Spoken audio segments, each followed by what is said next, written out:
Welcome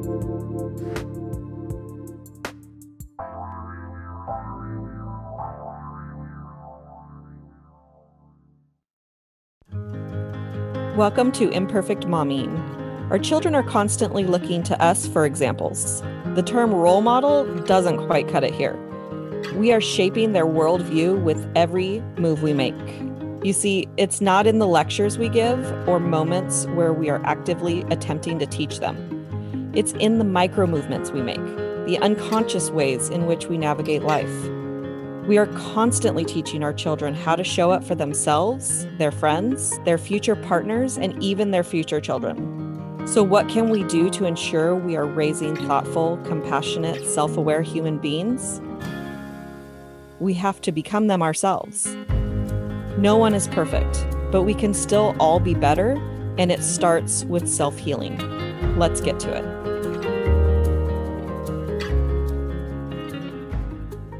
So welcome to the Imperfect Mommying Podcast. We have a very special guest today, and she's special because she's one of my bestie friends.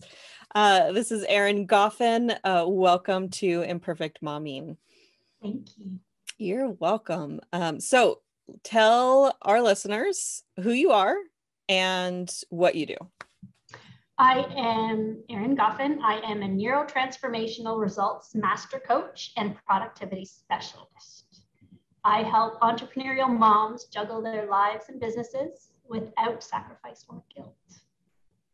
So I help them with clarity and mindset, organization, productivity, self-care, and growth. Awesome. All of that is so good. And I'm glad you explained it, because to people that aren't me and you, we might not know what a neurotransformational whoosy whatty. Yeah. I think you have a blog about a neurotransformational what? A neuro what? Yes, that's it. A neuro what? So tell me how you got on this path. How did you decide that you wanted to help entrepreneurial moms with all of the stuff that you just mentioned? Okay, about 20 years ago, I started my first business, and I followed a coach for the last, I don't know, it must be 15 years now. And then he offered a coaching package or coaching certification. And I thought, this can help me with my business and grow my business, find out where I'm blocked. I took the course, and in the middle of it thought, this can help so many women. And I pivoted because this was just the most amazing thing. And I just kept following him, and I kept doing more certifications and found my perfect place of where I need to be right now. Awesome. And I've personally experienced a lot of your organizational skills, because I used to think I was organized, and then I met you and realized I'm not organized at all. So one of the things that this podcast is about is how self-healing has made us better parents. And so I know that that's part of your story. What's some things that you noted that you got from this coaching certification and personal development in general that you weren't anticipating with regards to parenting?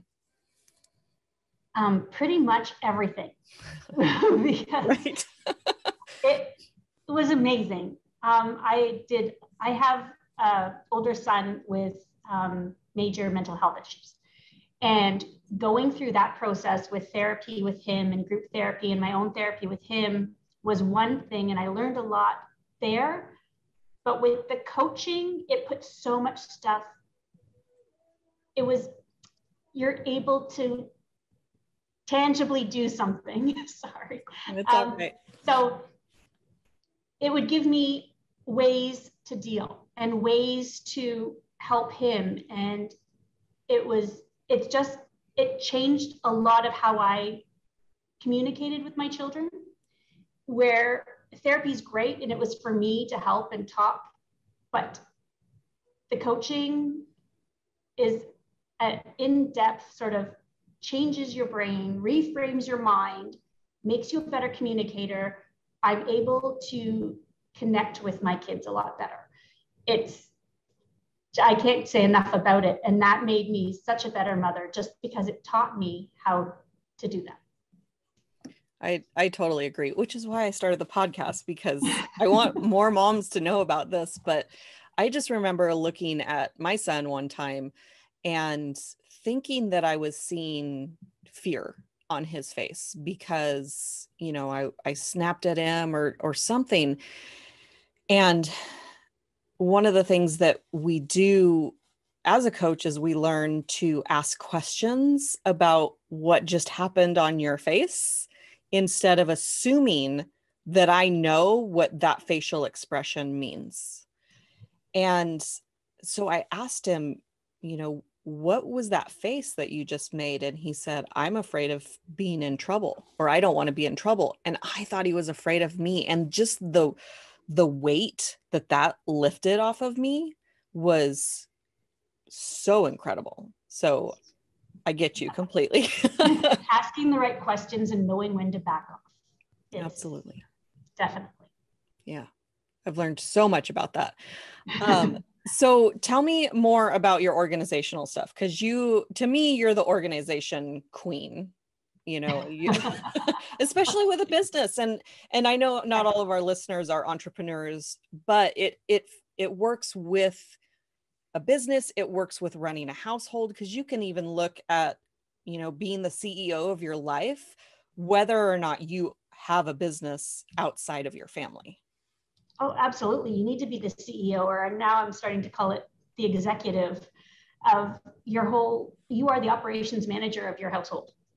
So you need to have systems in place, and people generally do. Like when we were in high school, we knew each class, or even in school, we knew each class. It was all broken down. This is what work you had to do.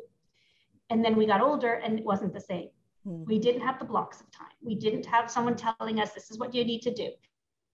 You had your boss saying, okay, I need this done, and you can have a week to do it. Or if you're an entrepreneur, it's changing the mindset between employer to employee.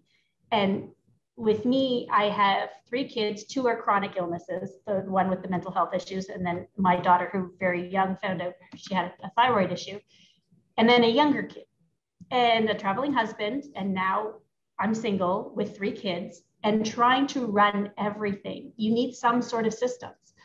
And I help people with a plan for themselves. So take their life, what their life is like, where they're having the biggest frustrations, what they can do to help those frustrations. Is it menu planning? Is it organizing your finances better? And either paper and pen or automated. And technology. It's such a big part of our life that we shouldn't be living just to be doing everything for everyone. And being reactive, I guess, is what it is. Right. So what's going on around you and not getting anything done, and then you feel frustrated. Yeah, when you have, set a set idea of what you're doing during the day, and you don't, it obviously, if a kid falls and breaks a bone, you're going to have to react to that. But that typically doesn't happen on a daily basis. And if it does, we might need to look at different things that are going on in your life. Well, it came to the point where my kids had everything on Wednesday, therapy, everything. And I was getting frustrated that I wasn't doing my business. And then I reframed it saying today's Kids Support Day. And it changed so much. Thinking, okay, Wednesday's Kids Support Day, I'm not working. Yeah. I love that you brought that up, because I think that sometimes, there's things that we can shift in our schedule. There's physical things that we can do. We can set block time. I know Pomodoros are super popular right now, but our other friend, Pomodoros, yes. Yeah, our other friend Erin was resisting them for so long, and now she's all about them. But we can do those kinds of things, but there's sometimes we don't need to change anything except the way that we're thinking about something. So my example for that is it was my job in my relationship. We agreed that I do the day-to-day stuff. So I do the kitchen and the laundry, and then my boyfriend will do the vacuuming, the cleaning the toilet, like the weekly things, taking out the trash, all that kind of stuff. And he would get to do that on one day. And I actually learned to enjoy laundry. by switching the way that I thought about it, because his love language is acts of service and he hates doing laundry. Who doesn't hate doing laundry? But I legitimately switched my mind into like, I'm not doing the laundry. I'm loving my boyfriend and I'm loving my son. And so they can have clean clothes and not have to worry about it. And then I did the systems thing too, where I found the time in my schedule where I was going to do it. And I learned that we produce about 3/4 of a load of laundry per day. So there's even a day built in there that I don't have to do laundry because it doesn't build up if I stay on top of it with my schedule. So I prefer to do it every day. I like routine. I like the schedule. That's my preference. And so that's not only how I learned to enjoy laundry, but how I, decreased a little bit of the crazy.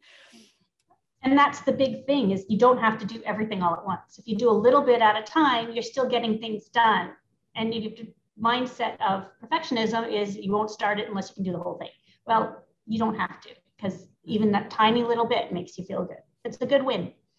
And I really feel like that perfectionist is kind of what drives a lot of us crazy and really sucks the joy out of stuff. Would you agree with that? Oh, absolutely. Yeah. Yes. Yeah. Because it leads to so much stuff. It leads to resistance and procrastination and everything else. And it doesn't have to be perfect. Yeah. And I'm not saying my house is perfectly clean. You can see behind me it's clean because I straightened that up before each appointment. Right? Yes. And there's little things that we can do. I guess we're going to talk about house cleaning. There's little things that we can do where if we have people coming over, honestly, if somebody shows up unannounced in your house, then they get what they get. That's how I see it. And I don't even apologize. Like, we live here. If you're showing up unannounced, I'm not even apologizing for how my house looks. But also just that little 15 minutes a day keeps on top of it, maybe 15, 30 minutes if you throw in, a load of laundry too. Gosh, when I realized that loading and unloading the dishwasher takes literally 5 minutes, I stopped hating dishes too, because it's like, come on, 5 minutes. Like, I can do anything for 5 minutes. I gave birth. I could do anything for 5 minutes, Yes. And that's what's good about Pomodoros too. You give yourself 25 minutes, you can run around your house. If you knew someone was coming down the block, your house would be clean when they got there. But also, if people are just going to drop by, then they know you well enough, hopefully, that they know that you live there and it's your house. And yep. Yeah, in a perfect world. And then, we could even go into the judgmental people that try to make you feel bad for your house being dirty. And it's like, I need to have boundaries around you. Yes, that's a whole other thing, is the boundaries. Yes. Whole nother topic. Yes. Yes. So we might have to have you back for that. So, so one thing that I'd love to hear from you is, what is a piece of advice that you would like to give to my mommy listeners? That it doesn't have to be hard. You can make things very simple. Do, like you said, a little bit at a time will get you there, and just set up some systems that make it easier. Yeah. And honestly, I had a coaching call with a friend of mine who was feeling super overwhelmed about all the things that she wanted to do. And sometimes it's as simple as making a list. And I know that that's my experience too. I think I texted you one day where I was like, I wrote down everything that I need to do. And I'm like dancing through Target today because I just felt so light that it's like, I can't even describe it. It was so different how I was feeling after writing down everything that I was holding on in my brain. It's the brain dump. And that's the first thing I teach anybody. And I do that for my weekly CEO meetings. The first thing is do a brain dump. And you'd be amazed how much just that will help your brain. Yeah. We don't have to hold it all in our minds. Like I mean, we live, to me, a lot of people think that the 80s were the best because there's no technology and all that, but no, we live in such a cool time right now. We have technology at our fingertips, and if you embrace it, it can really help you. And there's also, you know, paper and pen. Mm-hmm. A notepad is what, 99 cents at the dollar? Like it's not even that expensive. Certain times of the year you can get them for 25 cents, four for $1, you know? Exactly. And I was resisting Google Calendar for so long, and now it's like my lifeline because I can recur the tasks, do recurring tasks. I know the birthdays. I can see what's happening at Christmas. So it's just, yeah. Sometimes you embrace it. I still love paper and pen, but sometimes you just embrace something that makes things easier, and you just becomes a habit. I really, really love a paper calendar. Like, I love a paper calendar, but it just, what you just said, I'm so glad you've embraced Google, because I mean, having a reoccurring appointment, like I have, especially, oh my gosh, during COVID and having to be responsible for kids and their and school and knowing what time Zoom starts. And I mean, my son's school was literally 8:30, 10:15, 11:45, and 2 o'clock. I barely know what time it is right now, you know? And it's like, my son just volunteered that it's 10:19 our time. So, you know, having an alarm go off 1 minute before, that's all he needs is a minute. And sometimes I'll look at the clock and be like, oh, it's 10:25. You've got 5 more minutes. And sometimes I don't. It just depends on how like entrenched in whatever I'm doing that I get. Like, time flies, whether you're having fun or not. Sometimes it flies. So setting up little reminders on my calendar has been a godsend during, you know, distance learning. Oh, absolutely. And my ex and I have a weird custody arrangement where we rent a condo and we go back and forth to the house so the kids stay there. So I can look and say, oh, Christmas, am I at the condo or am I at the house? Who's got the kids? What do I have to rearrange? So it definitely, that's one of the saving things that I have. And it's the only one shift that I make. I still use paper for my daily, everything I have to do for daily, but that calendar gives me a nice broad view, and I don't have to keep rewriting it every month for all the recurring stuff. So. Right. And sometimes there's something, I don't know, I'm like a little kid when it comes to like writing things in my paper calendar. Like, I want to write those things down, the reoccurring things, but yes. It's not practical when you own a business, when it's not efficient, when you have a family. Like, you know, I only have one son and a boyfriend, so I don't have too many schedules to juggle. But it's, you know, for moms that have more than one, it really is helpful to know when doctor's appointments are and this, that, and the other thing. So yeah, and because it's perpetual, it's always there. And so that's the one big habit that I changed, and it made a huge difference. That's so awesome. It's just little things, just changing one little thing. You don't have to change your whole life. But one little thing can change your whole life. Like, yes, it's amazing. Can. Yeah. So one question that I didn't prepare you for beforehand, and it's okay if you can't think of something off the top of your head, but last question was, okay, yes. The last question was also off the, you know, without your warning. Okay. But books. So is there any personal development book that has been really impactful for you, or something that you think would be really helpful to moms? And like I said, I didn't give you any prep time, so if you can't think of anything. There are so many books. I'm just about to start Chop Wood, Carry Water. I'm just about to start this one. I love any of the badass books. Yes. They're fantastic. I listen to those on Audible though. So there's some that I do Audible, really short ones I'll do Audible. But I'm just about to start Chop Wood, Carry Water. So. And I've read Chop Wood, Carry Water also, and it's really good for business and the mindset of like, I'm going to do little bits of every day. it builds the habit, and it creates, it's been a minute since I've read it. But I remember really liking it, and it feeling like, oh, there's a purpose to me doing this every single day. Like, I've had my business for my direct sales business for 10 years. So it can get boring doing the same thing over and over again, but that book kind of puts it into perspective. And I liked reading the badass books with hard copy, and I Audible listened to, what is her name? The other one, Rachel Hollis. Okay. I listened to her audibly. Something about her voice really resonates with me. And not that Jen Sincero doesn't resonate with me. I haven't heard her voice, to be honest, but I remember I bought the first copy of You Are a Badass, and I just devoured it. It was so good.